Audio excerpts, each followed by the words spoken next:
Good evening everybody. Magandang gabi po sa inyong lahat. Magandang umaga dun sa taga-Amerika. And we welcome you to number 8. Webinar number 8 na po. So some of you have completed all 7 at ito 8 and you will receive a gift from us if you complete all the 12 webinars. So magandang gabi at nagpupugay kami sa inyo. Napakabuti ng Panginoon. Siguro request ko kaya si Pastor Oni to open us in prayer. Pwede po, Pastor Sige po, let's Oni. pray. Thank you. Heavenly Father, we thank you for this evening. We commit this time to you, believing that you are the God who bless and the God who minister to us. So we ask that you give us the wisdom and a good signal, and everything will be beneficial for all of us. And may we be encouraged for the things that we'll be hearing today. In Jesus' name, In amen. Jesus' name, amen. Okay, review, quiz. Take out your pen and paper. What are the 4 themes, biblical themes of generosity? 4 themes of that we are tackling. 4 biblical themes of generosity. We're having a quiz, Miss Clea Ponyo. 4 themes. God is generous. Disciples become generous. Churches teach generosity. And leaders shape generosity. Shape generosity. Very good. And then we are now on third theme. Yung churches teach generosity. Renny Munir is here from Egypt. Okay. So, just a little review. Bukas Palad, Irini, this is translated open-handed. It's a generosity curriculum which can be a resource for local churches. They can use the content for preaching and teaching, discipleship training, Sunday school curriculum, and small group Bible study. And Irini Munir from Alexandria, Egypt, was there to help train us how to develop, how to write this curriculum. That was almost 2 years ago in Bali, Indonesia. So we're very thankful that you're joining us today, Irini. This is now webinar number 8 because we did 12. We're doing 12 webinars out of the 12 principles. So we're now on month number 8. So there you go. Any question for first timer? We welcome you and we're introducing to you Bukas Palad Generosity Curriculum that you can use for whatever purpose that will be most appropriate for you. You can integrate it in your discipleship training, or you can use it as is, as a Bible study or a retreat or Sunday school curriculum. If you're a pastor, you can draw from each of the 4 themes and 12 principles and the Bible stories on generosity for each of the 12 lessons and preach it. You can have a 12-month series of generosity preaching, if you like, based on this curriculum. So moving forward, this is what we reviewed. We reviewed 4 themes. God is generous. And disciples become generous. Because if we say we are Christians, then we have to be generous like Christ. And if you are created in the image of God, then you have the DNA of a giving and a generous God. So number 3, churches grow generosity. Why? Because we are the people, we are the pillar and foundation of truth. We have been entrusted with the gospel. We know the word. We study scripture. And so we know all about the generosity of God and the generosity of Jesus. So we need to teach it. We need to share what we have experienced, the love, the forgiveness, the gifts, and the generosity that we have experienced. We want to share it to the rest of the world. And then finally, leaders shape generosity. So your role is very important as the leader of your organization or church or family. These are the 12 principles. As I said, there are 3 principles for each of the 4 themes. Under God is generous, we have already taken up God owns everything, God provides enough, and God gives himself. He did not even allow his begotten son to be sacrificed. That's the kind of generosity that our God has shown us. And then secondly, disciples become generous because we have personally experienced the generosity of God. And as we know God more, we become generous. And generosity is our response to God. That's why fourth principle is disciples respond lovingly. We love God and we love others. Number 5, disciples live sacrificially. So generosity is not limited to people who are rich or who have a lot of material possessions. Even a person who do not have a lot of rich resources on this earth can be generous because generosity is all of life. You can be generous with your time. You can be generous with your presence. You can be generous with relationships.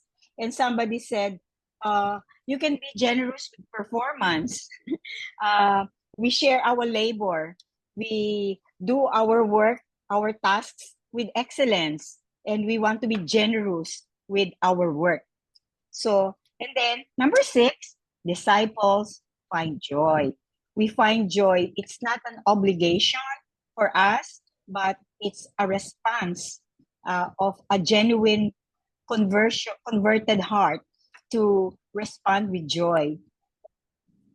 So giving is a joyful activity. It's not something that is hurtful. It's not something that's obligatory or done out of guilt, but we give because we love God and we find joy in giving. And I'm sure you have all experienced that when you give, there's something in your spirit that really bubble with happiness or with joy that you're able to help others, even more than the recipient, the one who received the gift. And so, we're now on the third theme, which is churches grow generosity and giving builds family. That's what we took up last July. Tonight, we're going to take up number 8, giving loves neighbors. And for the rest of the month or the year, we're going to look at leadership generosity. Leaders go first, leaders teach generosity, and leaders celebrate sustainability. Any question? Any question? Any comment? So you see, the curriculum is very comprehensive. And if you can integrate all of those themes and principles in your disciple making, in your discipleship training, then we will have a revolution of generosity in our church because every disciple will grow to be generous. So let's now delve into principle number 8, giving loves neighbors. Who is your neighbor? Who is your neighbor? Anybody? And not everybody is lovable, right? There are some people who are hard to love, but that's the real test of true love, that we will love even the unlovable. So just like Jesus or just like the Lord, whose love is unconditional, then we need to train ourselves how to love unconditionally, not just love those people who are kind to us or who support us, but even people who try our patience. So that's the true test of loving one's neighbors. Okay, so it's important that we discuss this principle number 8 because generosity cannot operate in a vacuum. you cannot just be generous to yourself. For us to express generosity, there needs to be a recipient. There needs to be a community. It has to be in a setting where there are other people. And as you know, no man is an island, and we, especially Christians, we do not build a house away from the rest of humanity, because that is not our calling. Um, but we are in this world, and therefore we want to be the light and salt of the world. And then God wants us to become like Jesus, not only in our personal piety or character, but it should reflect in our actions. And that includes your acts of generosity. And like I said, generosity is not just about money, but giving away money is an important part of being generous. Because if we cannot part with our money, then we have not fully surrendered everything to the Lordship of Christ. And I think we took up last time why people are afraid to be generous. Why are they hoarding? Why do they keep things to themselves? Why are they afraid to share? It's because of fear.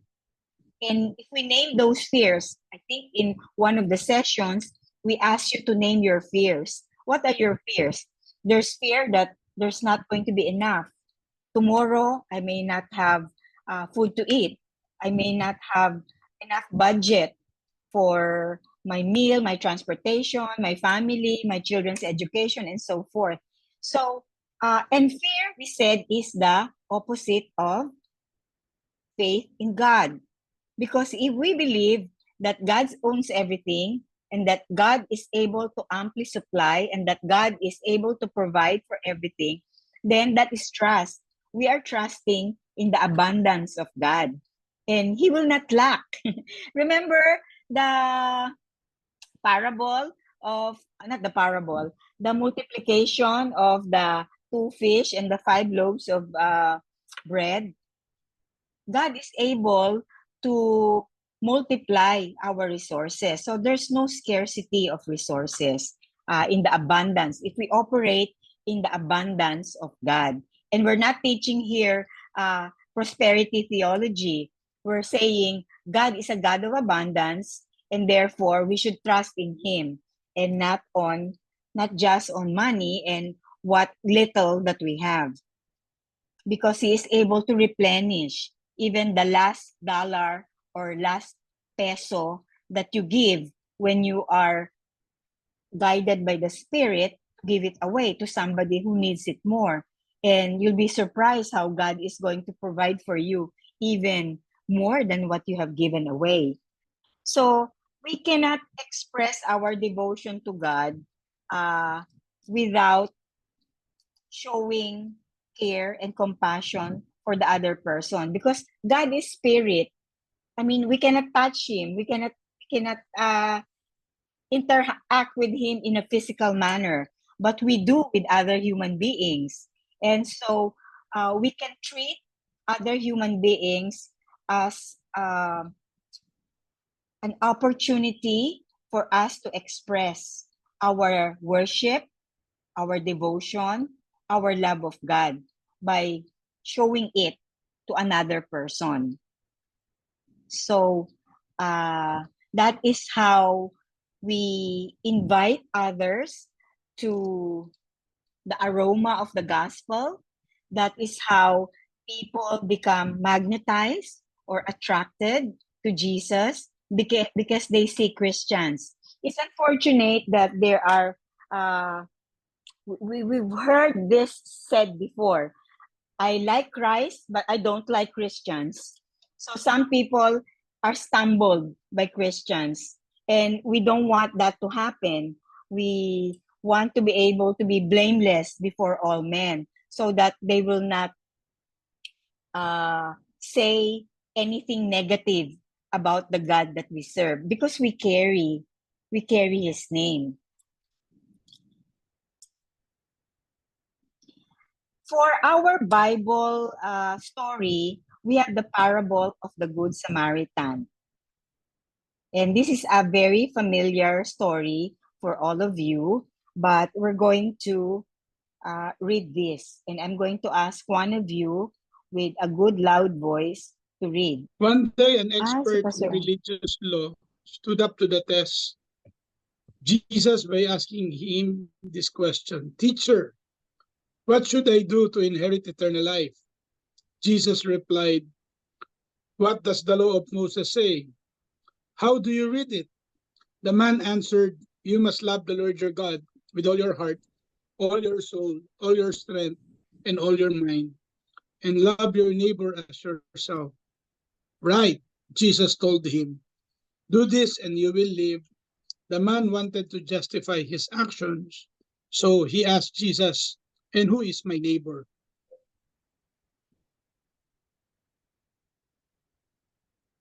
Can you read the next 30,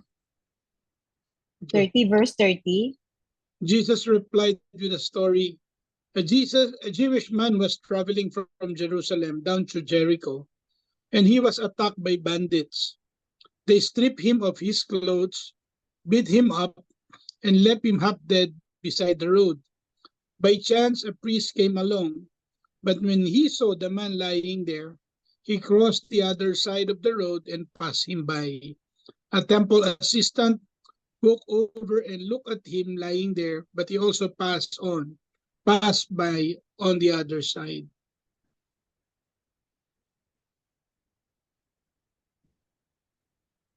Then a despised Verse 30. Samaritan came along and wait, natatakpan po ah. You can move it. And he saw the Samaritan, and he saw the man, he felt compassion for him. And wait. And God, ano ba to? And the Samaritan soothed his wounds with olive oil and wine and bandaged them. Then he put the man on his own donkey and took him to an inn where he took care of him. The next day he handed the innkeeper 2 silver coins, telling him, Take care of this man. If his bill runs higher than this, I pay you the next time I'm here. Now, which of these three would you say was a neighbor to the man who was attacked by bandits? Jesus asked. The man replied, The one who showed him mercy. Then Jesus said, Yes, now go and do the same. That's it. Okay. Thank you very much, Pastor Oni. So, let me ask some first level questions. Who are the characters in this story of the Good Samaritan? And you can just unmute yourself and let's just do this like popcorn. Can you name some of the characters in the story? Anybody, just unmute yourself because I cannot see your screen, you on the monitor. Who are the characters involved in the story of the Good Samaritan? The Pharisee. The priest, no? Yes. Yeah. Who else? Thank you. The Samaritan. The Samaritan. Oo, the Samaritan. May Levite pa. Sa iba, Levite, other Samaritan. Okay. So we have the Samaritan, the priest. Who else? The innkeeper. The innkeeper. Okay. Who else? I saw 5 characters. So far you have Jesus. named 3. No, Jesus is not part of the parable. He's the one telling the parable. In the story, The you have victim one. The victim. the victim. The victim. The victim. Oo. The- Okay. And then who else? One more. Very important. There's someone who victim. Perpetrator. Perpetrator. Oo, the bandits. Okay. Mm-mm. So you have the The victim, bandits po. the bandits, the priest, the Samaritan, the innkeeper. So why do you think the priest or the Levites or the priest, ano ba sabi niya, the Levites, why do you think they just passed by? In fact, they went the other way and did not even lift a finger to see whether the man is still dead or alive. Why do you think that is? Remember, they were supposed to be the religious people. They're supposed to teach loving God and loving others. But how come they just pass the victim by? Ano po, they don't love their neighbor. Ah, so that's the conclusion. They don't love, they couldn't care less. No? Yes. Oo. Wala So, silang pakialam. they don't care. They have no compassion, no concern. So, what was the opposite of who was the one with compassion and who was concerned and had compassion on the victim and tried to help him? Who was it? Yung Good Samaritan po, yung half-bred na Jew. Half-bred. Oh, would you Opo. like to describe a little bit about the Samaritan? Why is it important that it was a Samaritan? What's the significance that he is a Samaritan trying to help a Jewish victim? Ayun ho sa kasaysayan, ang mga Samaritans, sila po yung mga yung kasama doon sa Hittites. Then Yung dinala mga... sila. Aha. Opo, Wow, yung that's yung first conquest way ng back. Northern Kingdom po. Yeah, wow, So that's... they were binalik po sila diyan sa Samaria, kaya po Samaria. sila ay Samaritan. Half-breed. Mga Opo. half-breed kasi they intermarried. And Yes, so sa Hittites. and they were not considered pure Jews. And Opo. so the Jews don't want anything to do with them. They want to kasi be purist separate. ang mga Hudyo Purist. The Jewish people were purist. And that's the significance why it was a Samaritan, because they have nothing to do with even the Samaritans have nothing to do with the Jewish people. But it was a Samaritan. It's like modern day segregation. Yung modern day caste system, you don't deal with those outside of your class or outside of your caste. But it was a Samaritan who helped the victim. And then, how did he help? What kind of help did he do? So he not only had compassion, kasi we can have compassion on people and say, okay, God bless you, I will pray for you. And then we go our own way. But in the case of Samaritan, see, he took care of his wounds. So he really took time. Remember, he's also a traveler, but he took time to get this victim from the road, bandage his wound. Yeah, bandage his wound, poured Opo. wine, and then he put him in his Donkey. car at that time. That time it was a donkey. So he took him in his donkey, and then he placed him in an inn. No, he not only took care of the man, but even made sure that he was in a good, safe place. And then, not only that, he came back the next day. Verse 37. And then Opo. he gave the innkeeper money and told him to take care of this man. He wanted to make sure that the victim, that the Samaritan, was taken care of. And then he says, if you need more money, I will pay you the next time around I come. I mean, can you imagine doing that to somebody, to a stranger, somebody, not just a stranger, but somebody that you're not supposed to have any relationship with. You're supposed to be separate from them. Opo. Oo. So, who is the neighbor here? Who is the neighbor here? It's the Good Samaritan. And I think there's a lot of lesson that we can learn from the Good Samaritan, and we can also try to ask ourselves, am I being a Good Samaritan? Am I expressing compassion to people that I'm not even supposed to to take care of because he's not one of us. He's not family. He's not my kababayan. He's not my compatriot or what else. He's from a different planet, so to say. But the lesson, they say a parable has only one lesson. And so the one lesson, what's the one lesson that you can take away from this parable? If you're going to take one lesson, what's the main lesson that we can learn from this parable? Anyone? Good Yes? evening, Gemma. Good evening, Yeah, this is Gemma po. Ayan. So I think Gemma. one lesson could be just like Jesus Christ, he sacrificed his life, right, himself. And here, when we are generous, we need to sacrifice, meaning we go beyond our comfort zone, and at the same time, I mean, giving is also inconvenient. Inconvenience. Mhm.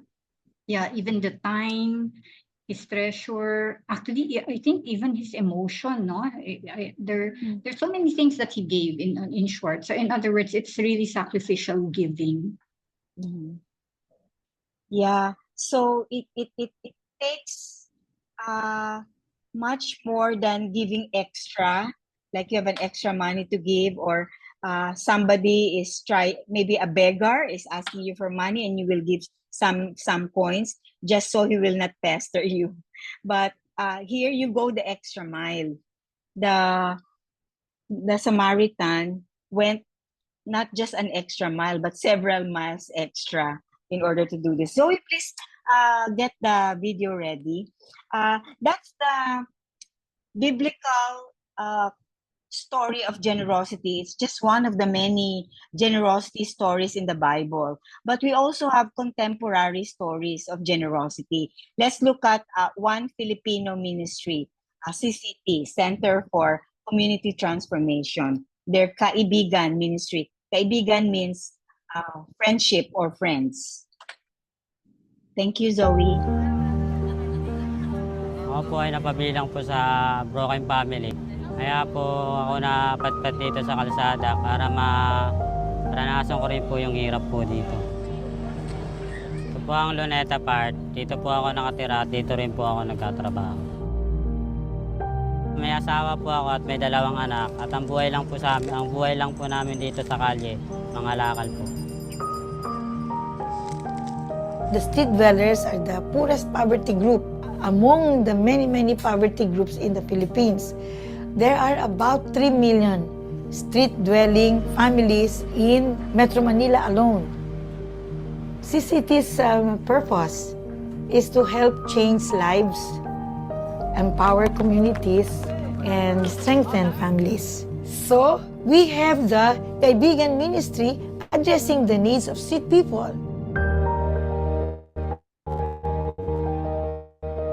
Kaibigan is a Tagalog word for friend. It represents the approach to helping the street dweller, which is friendship. Siyempre, yung ginagawa po namin sa street, yung mag-build muna kami ng relasyon sa kanila. Ay pagkaibigan muna kami sa kanila, tsaka namin sila tinuturuan umawit sa Panginoon, mag-worship sa Lord, para may handa po yung puso nila para sa paikinig ng salita ng Diyos. Tsaka pumapasok yung savings. With savings, they really begin to have a change of perspective, a change of heart, a hope that one day indeed they will have a changed life. After savings, they're given opportunities to stay in our halfway house where they learn socially acceptable behavior. Then we offer them skills training.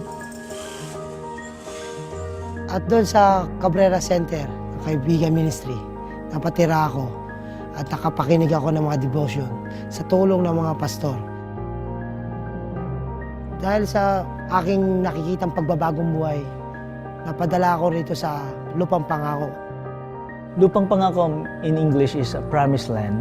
And here at Lupang Pangako, they are trained not only receiving blessing, but to be a blessing to others by their work of their hands.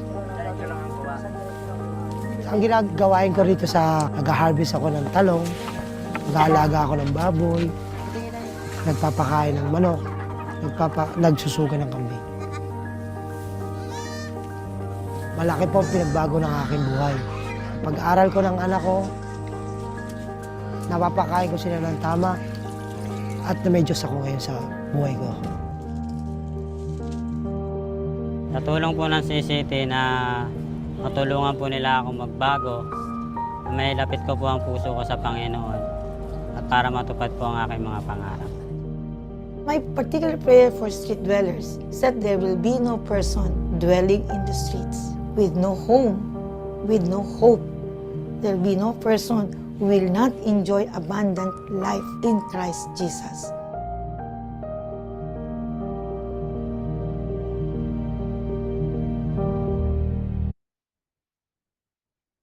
That's CCT, Center for Community Transformation.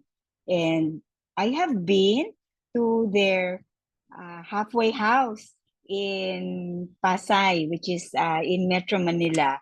It's a place where they bring those who are ready to not go back to the streets. Because, you know, I know some street dwellers, because they grew up, they were born on the street. Some families raise their families on the street. And so when you bring them inside the house, at night they go out because they're not used to sleeping inside the house. They go out at night, roaming the streets. But I think what we saw there, the approach was to build friendships. First, you need to get their trust because these people need to know that they can trust you. And you need to trust them also. So trust is two ways, right? And once they have built friendship with the people, then they are given the word of God. And once they're ready, I think there are stages for them to be able to go to the halfway home when they are ready to pursue a new way of life. Away from the streets. And I don't know the number, but there are thousands of street dwellers in Metro Manila. I think not so much in the provinces because people have their own land, their own house. They come to Manila to find jobs that they don't have in the provinces, and they end up without jobs. And so they end up in the streets or they end up doing petty crimes. And some resort to prostitution. So CCTP has been very successful in changing the lives of people. This is just one of the ministries because CCT has a lot of ministries. In fact, they are now the largest indigenous or local NGO in the Philippines. They started by Filipinos, funded by Filipinos. And you know what? If you have been to one of their retreat centers outside of Manila, there's one in Tagaytay, it's operated by former beneficiaries of CCT. And it's run by a cooperative. So that's what they do. They empower people once they learn their skills. For example, some of them become carpenters or drivers. Others go back to the province, or others are placed in what they call the promised land. You see some people raising hogs, harvesting mushrooms and eggplants. So they have a place outside of Metro Manila where some people can use their natural talent with the earth. Those who are not really from the city.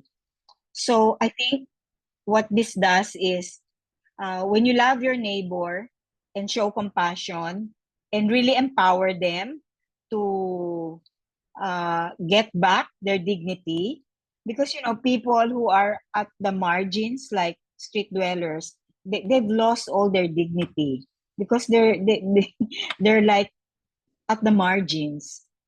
So you bring them back, you bring back their dignity, and you are able to change their lives and change the lives of their children. So, any comment from any one of you about this ministry? Sas says, I can share.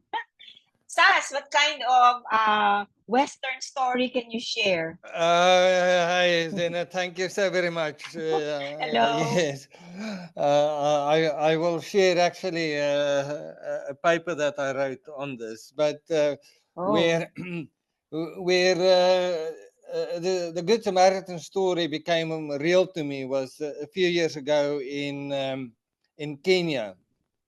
I was supposed, I was invited to preach in a church just outside of Nairobi. And I booked a taxi to take me there, and just would get me then at the Christian Retreat Center where I stayed. And as I waited for the taxi, I saw somebody further down the road getting an epileptic, what do you call it, seizure. And I saw somebody, he fell in the street, etc. And then I saw somebody came to him to help him, etc. And then the taxi came, and we went to the church. We passed the guy, and I thought, well, praise God, somebody is helping this person. And we drove further off because I was also slightly late for the service. And then a few blocks later, I started feeling very bad because I thought this is not what the Good Samaritan would have done. So I asked the taxi to turn back and to see what is happening to this guy. To make a very long story short, this guy was very poor. He didn't have his money for his medicine, for his seizures, etc. So he said the place where he could get medicine was kind of in a slum in Nairobi. So we drove there. I got the medicine for him. It was only $25 a month to pay for that, etc. And we took the person where he was fine, and then we drove to the church. By then I was late already. But for me, that was a very practical example of how easy it is for us to pass people. So for me, that was my, and where it actually might challenge us, our time, our financial resources, etc., to help people in need and not just waiting for other people to support them. Yes, so that day the story of the Good Samaritan became very real to me. Yeah, that's like a modern day Samaritan, Good Samaritan story. Thanks so much for sharing, Sas. Anyone else have a comment on our story and CCT, the Kaibigan Ministry? And you don't have to be an NGO, right? You don't have to be an NGO. You don't have to be an organization in order to be a good Samaritan to others. It can be as simple as like what Sas shared. It can be as simple as helping someone, even a stranger in need. I think Maybelline has a question about how about in the chat, she said, how about if that person is really not, I can't find the chat.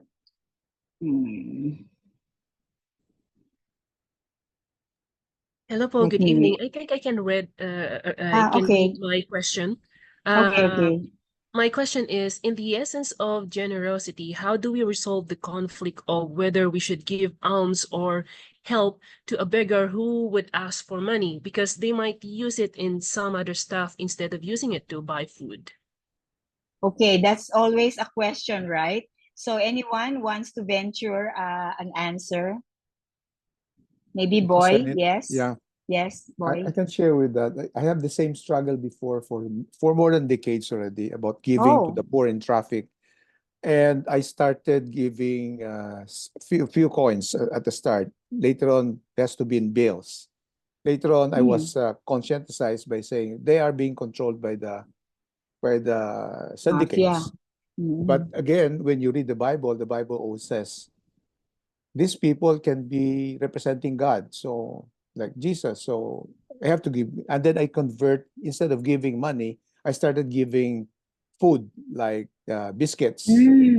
And since last year, I changed that because sometimes I give pandesal and some kids will just throw it away because they don't see the value in it. They're still asking for money. So for the last a year or two, I've started giving out sardines, and sardine will cost me about 20 or 23 pesos. And I think that's Oh, it's a good deal. lot more than Based on bread.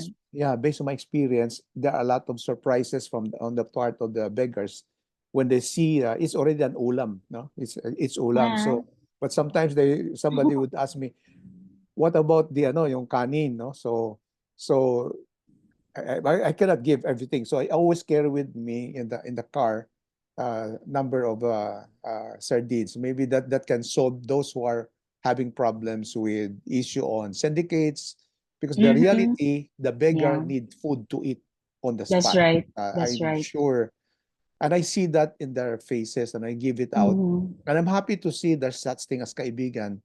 Now I know God willing, I'll be able to help if I can get in touch with kaibigan, because I think that the children of these beggars, in the one in Luneta, I think that could be another Carlos Yulo, in the making. We'll never know. So it's just an inspiration to all of us. That was what God allowed us to see, and maybe the one that is being started by kaibigan, maybe if some of us or many of us would start, helping out one way or the other, because I'm happy to see that there's such thing as halfway home, no? So yes. So and it will require a lot of support from not big ones, but ordinary people too. If we can gather these people, and I guess my heart is touched about these things. I hope I can get in touch with the kaibigan to be able to help them in one way. Just get in touch with CCT. And for the benefit of Sas and Irini, Carlos Yulo is our gold medalist, Olympic gold medalist. Thanks for sharing that, Conrado. I hope that has shed some light to the question of Maribel, Maybelline. Liana wants to share something of her experience with CCT. Yes, please, Liana. Good evening po. It's my first time to attend. And I would like to thank the admin of Christian Steward for not giving up to be sa invitation. It's my privilege. All right. So we have experience with CCT ministry in our church. Now we're able to partner with this one kasi po nung una po talagang building rapport, pero po to the poorest of the poor here in Muntinlupa. Naka-base po ako sa Muntinlupa. So you're from Muntinlupa. Yes po, Bob. So pumunta po kami sa street, malapit po sa tapat po, meron po kami talagang inaalagaan na mga bata. So sila na din po yung parent po nila, yung aming naging mga contact. And then we started with Bible study in our church. My pastor, lagi niya sinasabi, nickname ko po ay Luna. Sabi niya, Luna, magluluto tayo para sa mga tao. So yung una po, ang dumating po 15. And then after 3 months, we were able to minister with 50 people. Nagtuturo po kami ng livelihood. And then yung savings po, ang laking bagay po, tuwang-tuwa po sila. Nung nagturo po kami magluto ng peanut butter, gumawa po ng mga soap, ng mga liquid soap, yung paghugas po. Yes, dishwashing soap. Kami po yung nagbumili po ng raw materials. Nung tinuruan po namin sila, sila po yung nagbenta. Tapos po yung kita po nila doon, bali ang ibabalik lang po nila sa amin yung kapital, pero yung kita po sa kanila. And then after 1.5 year, hindi na po sila nanghihiram ng pera. Sila na po ang naggagawa. And then until now, Wow. pag pumupunta po kami sa community, sasabihin nila, ano po, Pastoral Loons, meron kami. So bumibili na po kami sa kanila. So ganun po ang ganda po ng Wow. ministry ng CCP po. So that's a success story, no? That you partner with CCT and you took care of some people, and before long, in just 1 year, you were able to help them have livelihood, and they don't borrow money anymore. But they were not necessarily street dwellers, right? They were Yes po, people yes from the po. community. Other street dwellers? Yes po, meron po. Okay. Ano po, 5 po. 5 among them are street dwellers. And then they were able to have their own money. Nagrent na po sila, maliit po na place. And then ngayon po, maayos na po yung buhay nila. Wow. I mean, this is very encouraging to hear stories like this. I mean, touching just one life is already a great investment because these people are never-ending soul.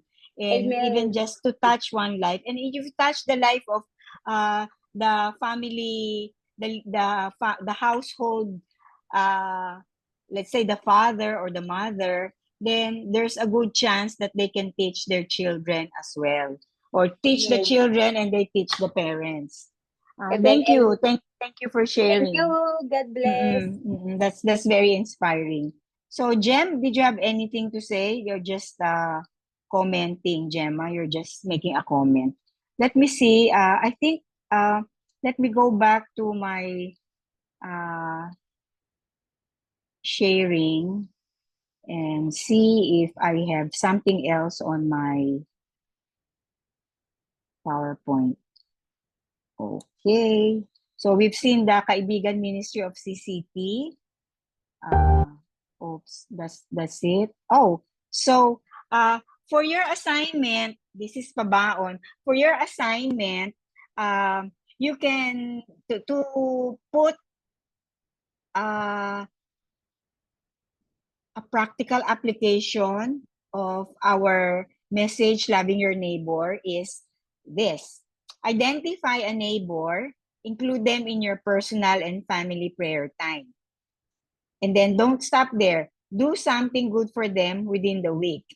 Maybe give them a plate of pasta or share with them a plate of your food that you cook, or maybe pay for their jeepney fare. I mean, those are little acts of goodness or kindness, and sometimes people are shocked when you do that to them because it's not something that you ordinarily experience. So think of something creative or think of something simple that you want to do as an application of loving your neighbor. I don't know if you have other suggestions that you can think of. Those are just the little things I can think of for loving neighbor. Or maybe ask someone in your church whom you have not spoken to a long time, or maybe you're not really friends with them, and invite them over for dinner or for coffee. You know, show some hospitality at home. And then you have extra scripture reading, Leviticus 19:9 and Leviticus 20:23, verse 22. So that's giving love's neighbors. We have how many minutes left? 7 minutes left. And if you want to get more information, get materials on generosity from us, these are our contact information. By the way, we do generosity retreats aside from these monthly webinars. There's also an upcoming generosity conference with Alan Barnhart, whom we are bringing in from the United States. So he will be doing a series of generosity seminars this coming September in Cebu, in Davao, in Manila, 2 in Manila. That is September 20 and 21 in Manila. So thank you very much for joining. And also, if you're interested in doing the Fundraising Institute, this is a 6-module course, which we're going to start the second cohort for this year. It will be on October. We push it back 1 week after October 26. October 20. It starts October 26. It's via Zoom. And then this is us. Okay.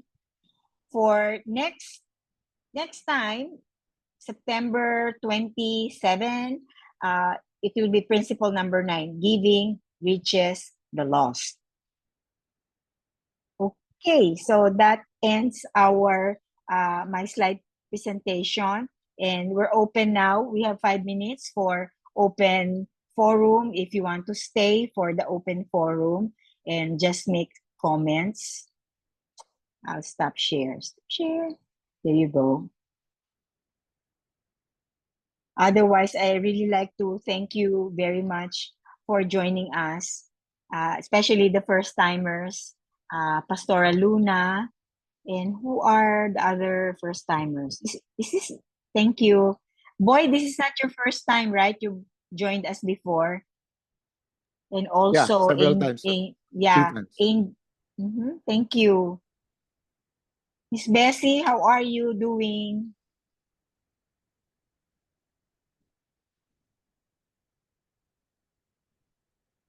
Okay, so maybe next September, you can share with the group what good deed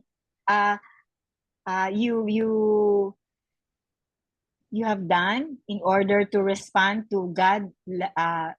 Disciples love their neighbors. So maybe you can share that in September. Giselle will be leading our webinar in September. So we'll close by praying. I'd like to say a word of prayer. Father, we thank you for the men and women who invest their time in Zoom meetings like this to learn about how to be generous. Lord, we thank you that you have modeled it for us. And we have your DNA of a giving and a generous God. We just need to integrate this teaching in our spiritual formation, in our disciple making, in our discipleship training. So I pray, God, that there will be more materials about generosity, about kingdom giving, about stewardship, that pastors, church leaders, Sunday school, CE, Christian educators can use and help us to help one another. We can share resources and then we can share experiences. Thank you for technology that allows us from everywhere to just learn from one another. And thank you, Lord, that you are before us, that you love the work of generosity, and you are the ones who will multiply generous disciples. And we bless you now, and be with us as we rest tonight. And for others who are just starting their day, may you give them the presence of the Holy Spirit to guide them and give them joy. In Jesus' name, this is our prayer to you. Amen. Amen.